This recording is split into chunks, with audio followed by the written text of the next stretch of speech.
የዓለም ህዝብ ዋነኛ የትኩረትም የስጋት አቅጣጫ ሆኖ የከረመው የመካከለኛው ምስራቅ ጦርነት ወደ ፍጻሜው መድረሱን በመጀመሪያ ያበሰሩት የፓኪስታኑ ጠቅላይ ሚኒስትር ሻህባዝ ሻሪፍ ሁለቱ አገራት ማለትም አሜሪካና ኢራን በአፋጣኝ ወደ ዘላቂ የተኩስ አቁም ስምምነት ደርሰዋል፣ ይህም ሊባኖስን ጨምሮ ሁሉንም አውደ ግንባሮችንም ያካትታልም ብለውታል። ፈረንሳይ ባስተናገደችው ሰባቱ የበለጸጉ አገራት ወይም G7 መሪዎች ስብሰባ ላይ የታደሙት የአሜሪካው ፕሬዝዳንት ዶናልድ ትራምፕ የመካከለኛው ምስራቅ ጦርነትን ከአሁን ጀምሮ የሚያስቆመው የመጀመሪያው ስምምነትን በመሪዎቹ ፊትም ፈርመዋል። የኢራኑ ፕሬዝዳንት ማሱድ ፓሽካን በበኩላቸው ተመሳሳይ ስምምነት በፊርማቸው ማረጋገጣቸውን በትላንትናው ዕለትም አስታውቀዋል። በኢራን በኩል ዋነኛ ተደራዳሪ ከሆኑት መካከል አንዱ የምክር ቤቱ አፈ ጉባኤ መሐመድ ባግዲር ለጋዜጠኞች በሰጡት መግለጫ ሀገራቸው ኢራን ዛሬም ቢሆን በአሜሪካ አስተዳደር ላይ ያላትን ጥርጣሬ የማይነጥፍ መሆኑን አጽንኦት በመስጠትም ዛሬም ሆነ ነገም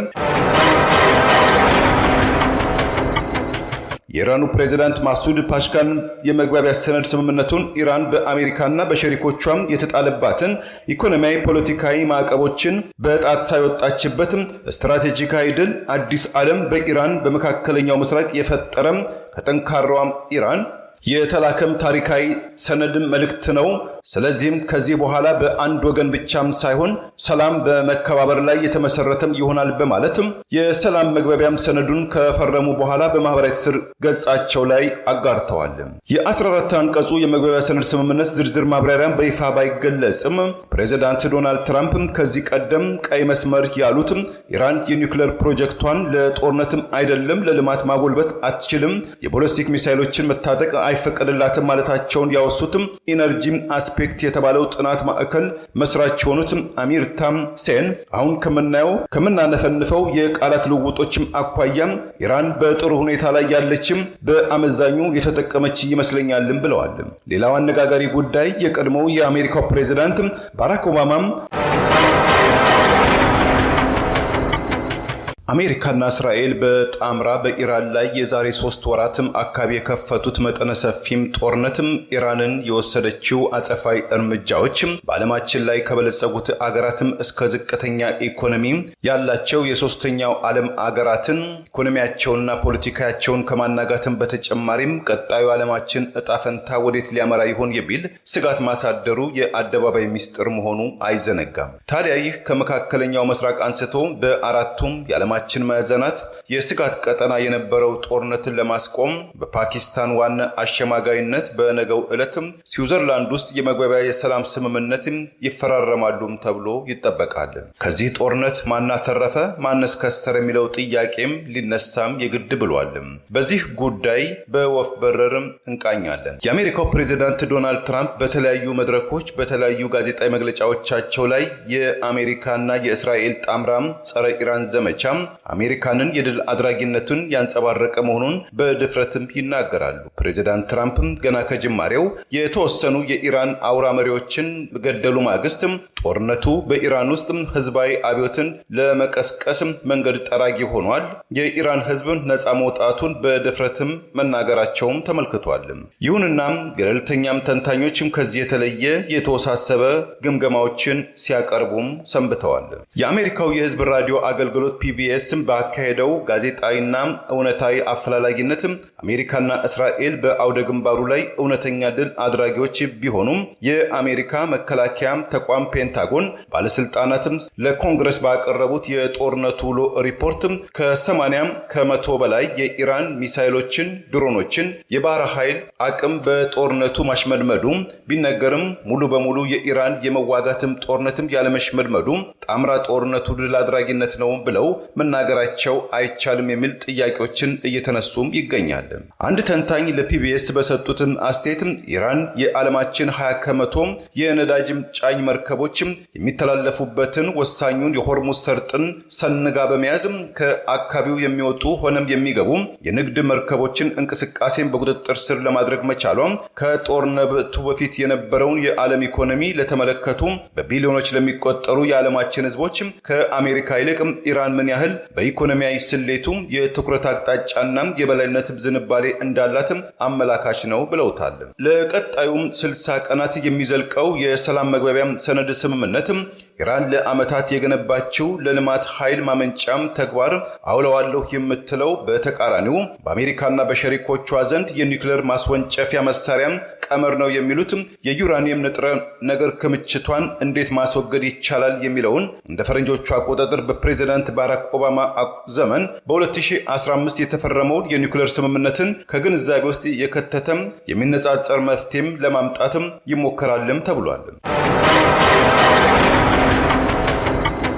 ባለፈው እሁድም 80ኛ ዓመታቸውና የአሜሪካን 250ኛ የልደት በዓልን በማስመልከት ዋሽንግተን ዲሲ ውስጥ ድል ያለ ድግስ ያሰናዱት ፕሬዝዳንት ትራምፕ ትሩዝ በተሰኘው የማህበራዊ ትስስር ገጻቸው ለሁላችሁም እንኳን ደስ ያላችሁ፣ የሆርሙዝ ሰርጥ ሙሉ በሙሉ እንዲከፈትም ነፃ እንዲሆን በቀጠናው የሚገኙ የአሜሪካ ባህር ኃይሎችም አካባቢውን በአስቸኳይ ለቀው እንዲወጡ ትዕዛዝ አስተላልፌያለሁ ብለው ነበር። ይሁን እንጂ ቃላቸውን በየደቂቃው እንደሚለዋወጡ የሚታሙት ፕሬዝዳንት ትራምፕ ይህንን የምስራች ዜና ካበሰሩ ብዙም ሳይቆዩ በስዊዘርላንድ ላይ የአሜሪካና የኢራን ተወካዮች ነገ የሚያደርጉትን ፊርማ ከወረቀት ላይ እስከሚያርፍ ድረስ የሆርሙዝ ሰርጥ እንደተዘጋም ይቆያል የሚል ተቀጽላ መመሪያም አስተላልፈዋል። የኢራኑ ምክትል የውጭ ጉዳይ ሚኒስትር ካዚም ካርባሃዲ በበኩላቸው በመንግስታዊ ቴሌቪዥን መስኮት አማካኝነት ባስተላለፉት መልእክት በአሜሪካና በኢራን መካከል ከስምምነት መድረሱን አረጋግጠው ፊርማ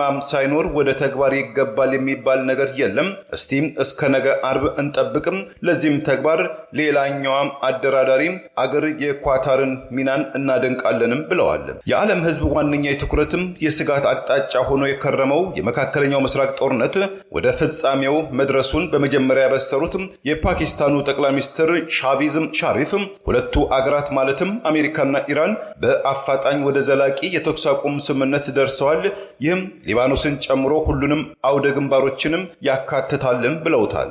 ፈረንሳይ ባስተናገደችው ሰባቱ የበለጸጉ አገራት ወይም G7 መሪዎች ስብሰባ ላይ የታደሙት የአሜሪካው ፕሬዝዳንት ዶናልድ ትራምፕ የመካከለኛው ምስራቅ ጦርነትን ከአሁን ጀምሮ የሚያስቆመው የመጀመሪያው ስምምነትን በመሪዎቹ ፊትም ፈርመዋል። የኢራኑ ፕሬዝዳንት ማሹድ ፓሽካን በበኩላቸው ተመሳሳይ ስምምነት በፊርማቸው ማረጋገጣቸውን በትላንትናው ዕለትም አስታውቀዋል። በኢራን በኩል ዋነኛ ተደራዳሪ ከሆኑት መካከል አንዱ የምክር ቤቱ አፈ ጉባኤ መሐመድ ባግዲር ለጋዜጠኞች በሰጡት መግለጫ ሀገራቸው ኢራን ዛሬም ቢሆን በአሜሪካ አስተዳደር ላይ ያላትን ጥርጣሬ የማይነጥፍ መሆኑን አጽንኦት በመስጠትም ዛሬም ሆነ ነገም ጣቶቻችን ወደ አሜሪካም አቅጣጫ ለመተኮስ የጠመንጃ ቃታ ለመሳብ ዝግጆች ናቸው ብለዋል። ፈረንሳይ ላይ ፊርማቸውን ያኖሩትም ፕሬዝዳንት ዶናልድ ትራምፕ በበኩላቸው የፊርማቸው ዋነኛ ዓላማ ሰላምን የሚያመጣም የኢኮኖሚያዊ ቀውስን የሚያስቀይር የነዳጅ ዋጋን የሚቀንስ መሆኑን ገልጸው ነገር ግን ከመጨረሻው ስምምነት ላይ መድረስ ካልተቻለም ኢራንን ዳግም በቦምብ እናጋያታለን በማለትም በአደባባይ ዝተዋል። የኢራኑ አፈጉባኤ በበኩላቸው ጠላትም የተጠየቅነውን ቋንቋም ካልተረዳም ወደ ኃይል ቋንቋም ተመልሰን እንገባለን በማለትም መዛታቸውም ታውቋል። በነገው ዕለት በስዊዘርላንዷም የመዝናኛ ስፍራም በርግልስተን ውስጥ አሜሪካው ምክትል ፕሬዝዳንት ጄዲ ቫንስ እና የኢራኑ ፓርላማ አፈጉባኤ መሐመድ ባጌር የሚፈራረሙት የመግባቢያ ሰነድ ስምምነት የዓለም ሕዝብ ትኩረትን የሚጠብቅም ለሰላም ወዳጆች በጉጉት የሚጠበቅም ሲሆን ሙሉ ይዘቱም እስከ አሁን ድረስም በውል ባይገለጽም 14 ነጥቦቹን እንደያዘም ከመነገሩ ውጪ ከአሜሪካና ከኢራን በኩል በይፋም አልተገለጸም። በዚህ የሰላም ስምምነት ውስጥ ኢራን ለመገንባት የ300 ቢሊዮን የአሜሪካን ዶላር ድጎማ ከመካከለኛው ምስራቅ አገራትና ከዓለም አቀፍ ኢንቨስተሮች የገንዘብ ማሰባሰብ ሂደትም እንደሚካሄድላትም ይጠበቃል። ይህም የሚሆነው ኢራን ከመጀመሪያው የተያያዘችውን የኒውክሌር ጦር መሳሪያ የማጎልበት ህልሟን ሙሉ በሙሉ ካቋረጠች ለሰላም ስምምነቱ ሙሉ በሙሉ ተገዢ ከሆነች የሚሉም ቅድመ ማስጠንቀቂያዎችም መካተታቸው ታውቋል። ከኢራን ጋር ተደረሰው የተባለው የመግባቢያ ሰነድ ስምምነት መካከል ኢራን ያከማቻቸው የዩራኒየም ንጥረ ነገርም ከኢራን ግዛትም ሙልጭ ብሎ ማስወጣትም አለበት የሚለው የአሜሪካ አስተዳደር በአንድ በኩል ሩሲያም እኔም በሞግዚትነትም የኢራንን ዩራኒየም ላስቀምጥም የሚል ሐሳብ ማቅረቧም ቴህራን በበኩሏም ጉዳዩ ብሔራዊ ደህንነት ጋር የተያዘ በመሆኑ ለልማት ያቀድኩትን ዩራኒየም ከእጄም አውጥቼ አልሰጥም የማለቷ ጉዳይ በቀጣዩ 2 ወራት ውስጥ ወሳኝ የድርድር አጀንዳዎች መካከል አንዱ መሆኑም ታውቋል። የአሜሪካን ግብር ከፋይ ህዝብን እናም ሸማቹን ማህበረሰብን ለቀጥታም ይሁን ለእጅ አዙር በግምት ወደ 132 ቢሊዮን ዶላር ኪሳራም ያከናነበው በወታደራዊ መስኩም የአሜሪካ መከላከያ ተቋማትን ከ29 ቢሊዮን ዶላር በላይ ዋጋ ያስከፈለው 13 አሜሪካውያን በግዳጅ ላይ የህይወት መስዋዕትነት የከፈሉበትም ከ380 በላይ ወታደሮችም ለቀላልና ለከባድ ጉዳት የተዳረጉበትም 3300 ኢራናውያን፣ 3826 ሊባኖውያን፣ 60 እስራኤላውያን ከደርዘን በላይ የባህረ ሰላጤው ዜጎች የሞቱበትም የዓለማችን ግዙፉ አገር አሜሪካና ሸሪኳም እስራኤል የተጣመሩበትም በንጽጽር በደካማም ቆመና ትገኛለች የተባለችው ኢራን ላለፉት 40 ቀናትም ያካሄዱትም ገዳይ ጦርነትም የዓለም ኢኮኖሚ በተለይ የነዳጅ አቅርቦትና ዋጋን በማናጋትም እንደ አፍሪካም ኤሲያ የመሳሰሉ ሀገራትም ዜጎች የነዳጅን እና መሰረታዊ ቁሶችን በሬሽን ወይም በኮታም እንዲያገኙ ያደረገው አውዳሚው የመካከለኛው ምስራቅ ጦርነትም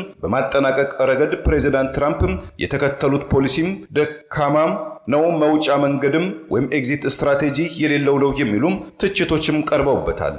በኢራን ላይ ጫን ያለም የማያዳግም እርምጃም አልወስዱም የሚል ትችትም ከደጋፊዎቻቸው ጨምሮ የቀረበባቸው ፕሬዚዳንት ትራምፕ ዛሬ በሰጡትን አስቴትም ይህንን አስቴት የሚሰጡ ምቀኞች፣ መጥፎች ወይም ብልሾች ናቸው። እስቲ የስቶክም ገበያውን ተመልከቱ። በታሪኩም ከፍተኛ ጭማሪን አሳይቷል። የነዳጅ ዋጋ በአንድ ጊዜ በቀነሰበት በዚህ ወቅት እኔን በቴህራን ላይ ጠንካራ እርምጃም እንዳልወሰድኩ አድርገው የሚያቀርቡ ወገኖች ምኞታቸው አሊያም ምቀኞች ናቸው አሊያም ደካሞች ናቸው በማለትም አስተዳደራቸው የተከተለውን ፖሊሲም ተከላክለዋል። የኢራኑ ፕሬዝዳንት ማሱድ ፓሽካን የመግባቢያ ሰነድ ስምምነቱን ኢራን በአሜሪካና በሸሪኮቿም የተጣለባትን ኢኮኖሚያዊ፣ ፖለቲካዊ ማዕቀቦችን በጣት ሳይወጣችበትም ስትራቴጂካዊ ድል አዲስ ዓለም በኢራን በመካከለኛው ምስራቅ የፈጠረም ከጠንካራዋም ኢራን የተላከም ታሪካዊ ሰነድም መልእክት ነው። ስለዚህም ከዚህ በኋላ በአንድ ወገን ብቻም ሳይሆን ሰላም በመከባበር ላይ የተመሰረተም ይሆናል በማለትም የሰላም መግባቢያም ሰነዱን ከፈረሙ በኋላ በማህበራዊ ትስስር ገጻቸው ላይ አጋርተዋል። የ14 አንቀጹ የመግባቢያ ሰነድ ስምምነት ዝርዝር ማብራሪያን በይፋ ባይገለጽም ፕሬዚዳንት ዶናልድ ትራምፕ ከዚህ ቀደም ቀይ መስመር ያሉትም ኢራን የኒውክሌር ፕሮጀክቷን ለጦርነትም አይደለም ለልማት ማጎልበት አትችልም፣ የቦሊስቲክ ሚሳይሎችን መታጠቅ አይፈቀድላትም ማለታቸውን ያወሱትም ኢነርጂ አስፔክት የተባለው ጥናት ማዕከል መስራች የሆኑትም አሚር ታም ሴን አሁን ከምናነፈንፈው የቃላት ልውውጦችም አኳያም ኢራን በጥሩ ሁኔታ ላይ ያለችም በአመዛኙ የተጠቀመች ይመስለኛልም ብለዋል። ሌላው አነጋጋሪ ጉዳይ የቀድሞው የአሜሪካው ፕሬዝዳንት ባራክ ኦባማም እንደ ፈረንጆቹ አቆጣጠር በ2015 ከኢራን መሪዎች ጋር የተፈራረሙት የኢራን የኒውክሌር ለልማት ማጎልበትም ሰላማዊ ስምምነትና ከ3 ወራት በላይ ከተካሄደው አውዳሚ ዓለም አቀፍ የራስ ምታት የፈጠረም ጦርነት በኋላ ነገም ስዊዘርላንድ ይፈረማል የተባለው የሰላም መግባቢያ ሰነድ ስምምነት ልዩነቱና ተመሳሳይነቱም እያነጋገረ ይገኛል። የቀድሞው የአሜሪካው ፕሬዝዳንት ኦባማን የኢራን ስምምነትን ከጀመሩ እንደ አሜሪካ ዜግነቴ አሳፋሪ ስምምነት ነው በማለትም የዘለፉት ፕሬዝዳንት ትራምፕ በአሁኑ ወቅትም እርሳቸው ለመመዘንም በቅተዋል።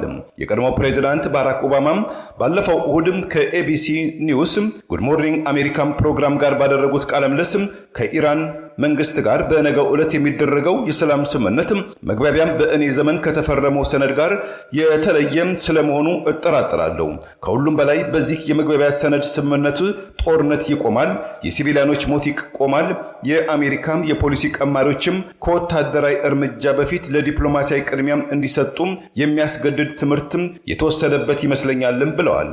ባራክም ሲቀጥሉም ከዚህ በኋላ የእኛን ፍላጎት ብቻ ለማሳካት ሲባል አገራትን የምናሸማቀቅበት ወይም በቦምብ ናዳ የምናጋይበት መንገድም የሚያቆምበትም ችግሮችን 100% ሙሉ በሙሉ ባንፈታም አውዳሚ ጦርነትን በማስቀረት 80 እስከ 90 ከመቶ ችግሮችን የምንቀርፍበት መንገድ ላይ ማተኮር ጠቃሚ መሆኑን ዛሬ ላይ የተማርን ይመስለኛል። ዛሬም ነገም ከስህተት መማር መልካም ነው ብለዋል።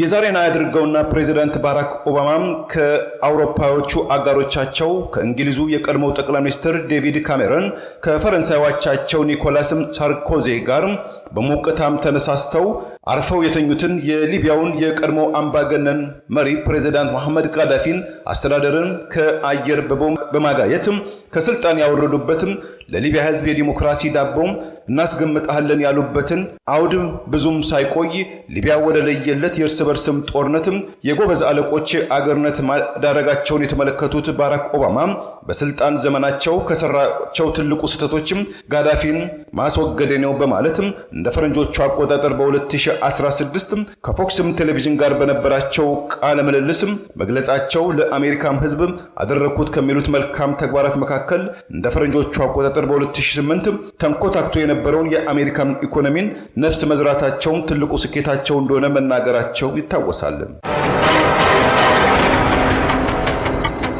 በነገው ዕለትም ስዊዘርላንድ ውስጥ የሚደረሰው የመግባቢያ ሰነድ ስምምነትም በዝርዝር ባይገለጽም በጀርመን ሃምቡርግ ከተማ ውስጥ የሚገኘው የኢንቨስትመንት ባንኪንግ ስራዎች ላይ የተሰማራው በርንበርግ ኩባንያ ከፍተኛ የኢኮኖሚ አማካሪ የሆኑት ሆልገር ሼሚንገር እስከ አሁን ድረስ ባለን መረጃ ኢራን በብዙ መልኩ ያሸነፈች ይመስላል። ይህም የመካከለኛው ምስራቅ ጦርነት የኢራን አብዮታዊ ጠባቂን ወይም ሪቮሉሽነሪ ጋርድ ከማዳከም በተቃራኒው ያጠናከረው ይመስለኛል። አሜሪካን በኢራን ውስጥ ዋነኛ የኢራን መሪዎችን ከመግደሏ ውጪ የአገዛዝ ለውጥ ወይም ሬጂም ቼንጅ አለማምጣቷም ይህም ለአሜሪካም ቀጠናዊ ስልትም አኳያ አንድ ሽንፈትም ነው ብለውታል። በዩክሬንና በሩሲያ መካከል ከሚደረገው የዘመናዊ ጦር መሳሪያ ውጊያም አኳያ ኢራን በድሮኖቿም አማካኝነት ምን ያህል ውጤታማ እንደሆነችም አስመስክራለችም ሲሉ አስተያየታቸውን ሰጥተዋል። በአሜሪካ ዋሽንግተን ዲሲ የሚገኘው የኢራናውያንና አሜሪካውያን ብሔራዊ ምክር ቤት በበኩሉ በነገው ዕለት የሚካሄደውን የሰላም ስምምነት መግባቢያ ፊርማን ካለፈው የካቲትም ወይም የፈረንጆቹ ፌብሩዋሪ 28 2026 ጀምሮ ሲካሄድ የቆየው ማፋሳሽ ጦርነትን ያስቆመም ከፍተኛ የዲፕሎማሲ ስኬት ነው። ነገር ግን ከስምምነቱ ጀርባ ያሉ ገና ያልጠሩ ሁኔታዎችም መመልከት ያሻናል በማለትም በትላንትናው ዕለትም አቋሙን ገልጿል። ይህ የኢራናውያንና አሜሪካውያን ምክር ቤት በዚህ መግለጫው የዲፕሎማሲውንና የሰላም ፈርቀዳጅም ነው ያለውን የዋሽንግተን ቴህራን የመግባቢያ የሰላም ስምምነትም ይሁን እንጂ ጸረ ኢራን ጦርነቱን መግፋት አለበትም የሚል አቋም አላት ካላትም እስራኤል በዋሽንግተን ከተሰገሰጉ አክራሪ ፖለቲከኞችም በኢራን በኩል ካሉ ሁሌም ሞት ለአሜሪካ በሚል መፈክር በሰከሩ ወግ አጥባቂዎች በኩል ብርቱ ተቃውሞም እንደሚገጥመውም ስጋቱን ገልጿል።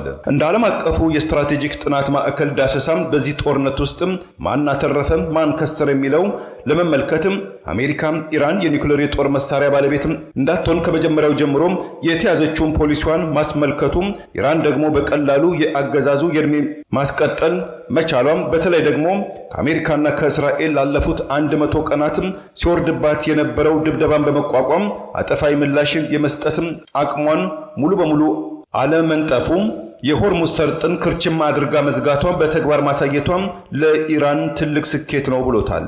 የመካከለኛው ምስራቅ ጦርነትን ማቆሙን ማብሰሩን ተከትሎም በአንድ ወቅት በኢትዮጵያን ጨምሮ በተለያዩ አገራትም አልቀመስ ያለው የነዳጅ አቅርቦት ጉዳይ ለጊዜው ፋታም ያገኘ ቢመስልም የነዳጅ ዋጋ በከፍተኛ ደረጃ ቢቀንስም ከ3 ወራት በላይ ታግተው የቆዩ የነዳጅ መርከቦችም ከቀጠናው ወጥተው ከሚደርሱበትም አገራትም እስከሚገኙትም የነዳጅ ማከማቻዎች ውስጥም ነዳጃቸውን እስከሚያፈሱ ድረስም ረጅም ሳምንታት ሊወስድም ይችላል የሚል ስጋት መኖሩም ታውቋል። ፕሬዚዳንት ዶናልድ ትራምፕ ወደ ጦርነቱም ሲሄዱ አሸናፊ ሆነው እንደሚመለሱ ያወሳው የአሜሪካው ዘ አትላንቲክም ጋዜጣም አሁን ከሚታየው ሁኔታ ፕሬዚዳንቱ በእጅጉ ተዳክመዋል። ይህም አሜሪካውያንን በወታደራዊ፣ በስትራቴጂካዊ፣ በኢኮኖሚያዊ በሁሉም በላይ በስነ ልቦና ጎድቷታል። አሜሪካም ከእስራኤል ጋር በመሆን በኢራን ላይ የከፈተችው ጣምራ ጸረ ኢራን ጦርነት በኢራን ውስጥ ፍጹም አክራሪ አመራር ከማምጣትም የጉልቻ ለውጥን ከማድረግ ውጪ ያመጣው ለውጥ ምንድነው ብሏል። የፕሬዝዳንት ዶናልድ ትራምፕ አስተዳደር በነገው ዕለትም ከኢራን መንግስት ጋር የሚያካሄደውን የሰላም ስምምነትም የዛሬ 10 ዓመትም በዘመነ ፕሬዝዳንት ባራክ ኦባማ ከተደረሰው የኢራን አሜሪካን ዲፕሎማሲያዊ ሰላም ስምምነት በምን መልኩ ይለያል ሲልም ጠይቋል። የጦርነቱ ገፋች ከሆኑት የመካከለኛው ምስራቅ አገራት መካከል አንዷ ከሆነችው ከኳታር የሚተላለፈው አልጀዚራን በበኩሉ ኢራን ድል አድራጊነቷን ብትገልጽም በዚህ ጦርነት ወቅት ከገጠማት የሰብአዊ ኢኮኖሚያዊ ውድመትን በተጨማሪም ከጎረቤቶቿ ጋር የፈጠረችው ቀጥተኛ ጦርነት ያደረሰችው ጉዳትን እንዴት ልትጠግነው ትችላለችም ሲል መሰረታዊ ጥያቄ አቅርቧል። እርሶስ በዚህ ጦርነት ማን አሸነፈም ማንስ ከሰረም ይላሉ? እስቲም ተወያዩበትም። ለህብር ራዲዮ ለተጠናቀረው ታምሩ ገዳ ነኝ። ቸርን ሰንብት። መልካሙን ሁሉ ያሰማን።